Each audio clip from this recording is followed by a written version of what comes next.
UP के सुल्तानपुर जिले से बड़ी खबर। एक अधिवक्ता परिवार पर सैकड़ों दलित संगठित हो धावा बोल दिया। जब घर की ओर भागते हैं तो घर में घुसकर मारते पीटते हैं। सूचना पर पुलिस पहुंचती है, फिर भी सैकड़ों लोग पीड़ित के छप्पर व भुसैले में आग लगा देते हैं। फिलहाल कोतवाली देहात के झोवारा निवासी अधिवक्ता ब्रजेश पांडे के पिता जयप्रकाश पांडे की तहरीर पर दर्जन भर नामजद व अज्ञात के खिलाफ रिपोर्ट दर्ज कर पुलिस कई आरोपियों को जेल भेज देती है। इसके बाद क्रॉस केस मुकदमा दर्ज कर लेने के बाद से पुलिस पर सवाल या निशान लग जाता है। इससे पीड़ितों को न्याय मिल पाना टेढ़ी खीर साबित होगा। हद तो तब हो जाती है जब सूचना पर पहुंची पुलिस के सामने सारा तांडव हो रहा होता है। बावजूद इसके क्रॉस केस बनाने के लिए अधिवक्ता समेत परिजनों के खिलाफ ST/SC का मुकदमा दर्ज कर पुलिस सवालों के घेरे में आ जाती है। विपक्षी इतने मन बढ़ हैं कि तहरीर के अनुसार मनगढ़ंत गंभीर धारा मेडिकल हो, इसके लिए सैकड़ों लोग शहर में प्रदर्शन भी करते हैं। फिलहाल अधिवक्ता ब्रजेश ने बताया, मेरी ही बात की खतौनी है, कोर्ट से स्थगनादेश है, फिर भी जबरन कब्जे का प्रयास दलितों द्वारा किया जा रहा है। अब मेरे व परिजनों पर भी रिपोर्ट लिख लेने से तो न्याय पर कुठारा घात है। बिना विवाद किए पुलिस को सूचित कर दिया था। जब तक पुलिस आई तब तक इन लोगों ने माता पिता बहन को जमकर मारा पीटा, आग लगा दी थी। गुण दोष के आधार पर विवेचना की जा रही है। वहीं बार एसोसिएशन के अध्यक्ष नागेंद्र सिंह का कहना है, इन दिनों अधिवक्ताओं पर मुकदमे खासतौर से ST/SC के लिखे जा रहे हैं। इसके लिए SP से मिला जाएगा। जरूरत पड़ी तो अधिवक्ता के सम्मान में आर पार की लड़ाई लड़ी जाएगी। अध्यक्ष जी कोतवाली देहात के एक अधिवक्ता है, अपने साथी हैं ब्रजेश पांडे, उनके खिलाफ और उनके परिजनों के खिलाफ हरिजन उत्पीड़न का मुकदमा लिखाया गया है। जबकि उसके पहले उनका सैकड़ों दलित इकट्ठा होकर के घर जला देते हैं, छप्पर फूंक देते हैं, जमकर उनके परिवार वालों को मारते हैं। आपके स्तर से क्या रणनीति बनाई जाएगी, ये आप बता दें। ब्रजेश पांडे हमारे अधिवक्ता हैं, बार के हमारे सम्मानित सदस्य हैं। उनके परिजनों के खिलाफ उनके घर पे एक आक्रमण करके उनका घर जलाया गया, जिसमें मुकदमा उनकी तरफ से भी लिखाया गया और 6-7 लोगों के उनका चालान किया गया, पुलिस के द्वारा चालान किया गया। और बाद में मालूम हुआ कि एक क्रॉस केस जो है उनके और उनके परिजन के खिलाफ लिखाई गई है। अब दीवानी खुलेगी, सिविल कोर्ट पहले को खुलेगा। हम अधिवक्ता के बीच में ये बात रखेंगे और अधिवक्ताओं का सम्मान जहां होगा उनकी लड़ाई लड़ने के लिए पूरा बार एसोसिएशन सुल्तानपुर लड़ाई लड़ेगा। और इस तरह से जनपद में अगर फर्जी मुकदमे SC/ST के कायम किए जा रहे हैं तो एक आंदोलन चला के इस अभियान को रोका जाएगा। सम्मानित लोगों के खिलाफ फर्जी SC/ST के मुकदमे न लगाए जाएं, इस पे रोक लगे। जनपद में एक बहुत बड़ी बाढ़ आ गई है, SC/ST के मुकदमे लिखवा के इन पे रोक लगाने के लिए बार एसोसिएशन सुल्तानपुर कृत संकल्प है। और आगे जो है अधिवक्ता के सम्मान के लिए जो भी लड़ाई होगा उसको हम लड़ेंगे। दो पक्षों में मारपीट हुई है, क्या प्रकरण है, क्या कार्रवाई की हुई? जमीन के प्रकरणों को लेकर के दोनों पक्षों में विवाद हुआ, मारपीट हुआ, मुकदमा पंजीकृत, मारपीट का वैसे विवाद हुआ, मुकदमा पंजीकृत हो गया है। दोनों पक्षों का विवेचना जारी है, गुण दोष के आधार पर निस्तारण करेंगे।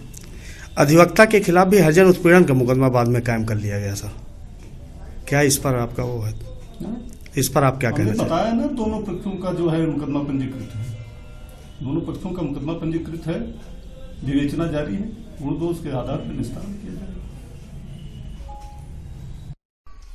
आपका क्या नाम है, क्या मामला है पूरा? ये मेरा नाम ब्रजेश पांडे है। मैं सिविल कोर्ट सुल्तानपुर में वकालत करता हूँ। और एक हमारी ज़मीन है, बाग है, जो हमारे माँ के नाम जो है दर्ज है, उसी पर महंत राम उनके परिवारीजनों ने कब्जा किया अभी जल्दी में। और ये 25 तारीख की अभी 2-3 परसों की घटना है, 25 दिसंबर की शाम 8:30 बजे हमारे पिता, हमारी माँ, हमारी बहन ही घर पे थे, हम लोग बाहर थे। तो ये लोग आए, हमारे पिता से कहे कि उस पर आपने मुकदमा किया है, सिविल कोर्ट में वापस ले लो और ज़मीन हमको बैनामा लिख दो। यही कह करके कितनी बार हम लोगों ने आपसे कहा कि दे दो बैनामा तुम, लेकिन तुम सुने नहीं हमको।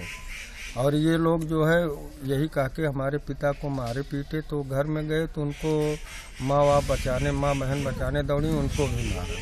जब ये थाने जाने लगे तो ये लोग बड़ी संख्या में, काफ़ी संख्या में, सैकड़ों की तादाद में मसाल और सारी चीज़ें ले करके, मसाल, कुल्हाड़ी, टिंगारी, ये सब ले करके आए और कहे कि इसको जिंदा जला दो घर में।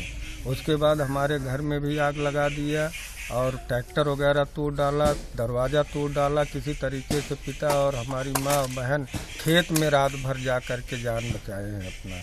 दूसरे दिन थाने पर गए तो मुकदमा लिखा गया है, 7 लोगों को पुलिस ने गिरफ्तार किया है।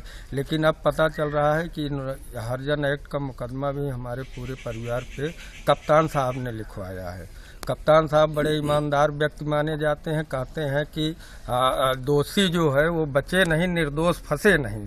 लेकिन उनका ये सूत्र यहाँ पर बिल्कुल बेकार हो रहा है। मेरे ऊपर हमला हुआ संजोग से उस समय पुलिस भी आ गई थी, ये जानकारी थी, पुलिस भी आ गई थी और पुलिस के सामने बहुत सारा कुछ हुआ था।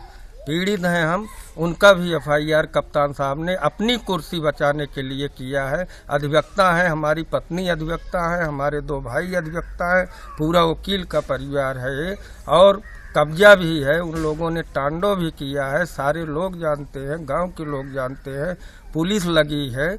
उसके बाद भी हमारे ऊपर मुकदमा पंजीकृत किया जा रहा है हरिजन एक्ट का। अब आप क्या चाहते हैं शासन प्रशासन से? आप शासन से हम यही चाहते हैं कि इस समय सूबे में जो सरकार है उसकी अपनी एक छवि है, लेकिन ऐसे ही होता रहेगा तो छवि पर बड़ा असर आएगा। श्रीमान योगी आदित्यनाथ जी की सरकार है, असर आ रहा है। हमें हमारे परिवार को, माँ बाप को जिंदा जलाने की कोशिश की गई। मोटिव क्या था मुलजिमों का?